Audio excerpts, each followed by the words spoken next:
So are those credible reports stating that actually for quite some degree the Israeli army might be responsible for the dead Israelis on October 7? Yes, and there are two reasons for this. One is the Israelis lacked the discipline and the training necessary to respond effectively to the hostage taking that Hamas carried out, which, by the way, was aimed primarily by Hamas at taking Israeli soldiers.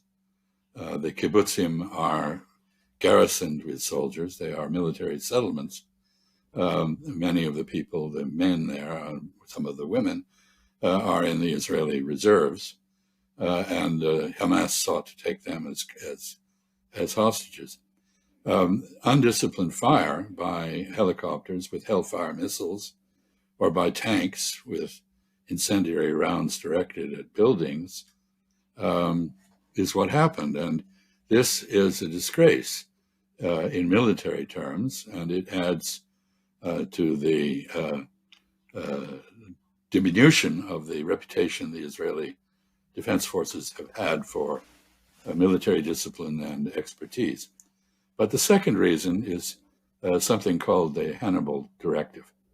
Yeah, so, and that is, given the fact that Israel has an enormous number of Palestinian hostages, people it has put in its prisons, often with no charges, sometimes with fake charges, sometimes with a genuine judicial process conducted by military courts. But it has a huge number of hostages, and many times in the past, Israeli hostages have been exchanged for Palestinian hostages in a vastly disproportionate ratio. So the Hannibal Directive basically says that rather than get into bargaining over a hostage exchange, you should just kill the Israeli hostages along with their captors. And that was also a factor here. But there's no question the participants in this outlandish music festival, just think for a moment, they're having a music festival on the border of a concentration camp. And the people in the concentration camp can hear and see what's going on. This is outlandish, to say the least. But to the people who were killed there were largely killed, it appears, by Hellfire missiles and by other undisciplined fire by Israeli forces who reacted in a chaotic manner to what had happened. And this brings me to a fundamental point. The Hamas had two objectives.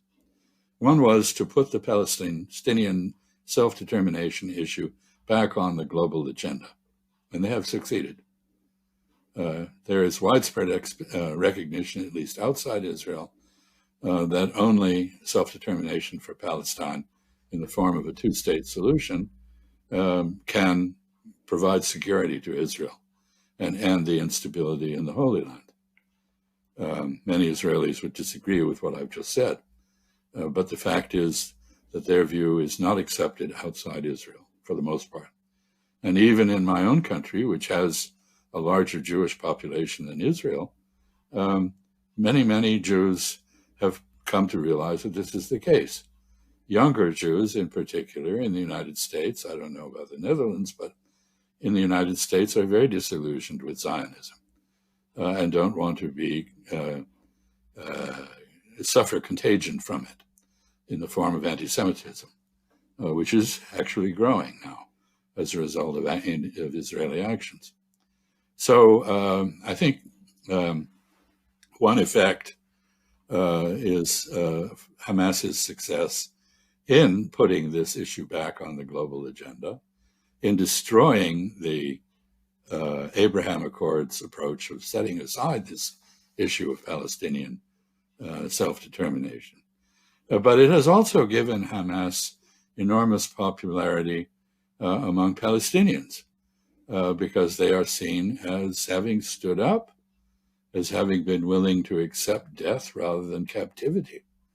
And this is where I'm grateful to Norman Finkelstein who for bringing up the analogy of slave revolts in the United States. The 1831 revolt by Nat Turner, a well-educated, very intelligent, enslaved African, who led a slave revolt in Southern Virginia, and which had as its objective the murder of every white person they encountered. And they murdered some 60 white people, the majority also women and children, as in Gaza. This raises a moral question. Is the violence of the slave owner the same morally as the violence of a slave trying to end that violence? And the same moral issue arises with Israeli oppression of Palestinians versus Palestinian resistance to oppression. But as was the case in the Nat Turner revolt, the retaliation by American whites against American blacks was gravely disproportionate. At least 120 African Americans were lynched. Others were shot. There were mock trials, which were very unjust. And this is not remembered fondly by anybody in my country at present. And I don't think what Israel is doing in Gaza will be remembered fondly by anyone in future. When people think of Israel in the past, they thought of it as a refuge for the victims of the Holocaust, victims of Central European, I'm sorry to say not exclusively German, anti-Semitism. And now they will think of it as the home of perpetrators of genocide. And when they think of Israel, they will think of burnt buildings and dead babies. So this is an image problem of a fundamental nature. And from the point of view of Israel, it strips Israel of its protection by charges of anti-Semitism against anyone who is critical of Israel, because to be critical of people who are carrying out genocide cannot be anti-Semitism.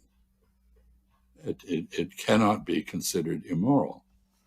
Anti-Semitism is a despicable attitude, but to oppose genocide by Israel is not.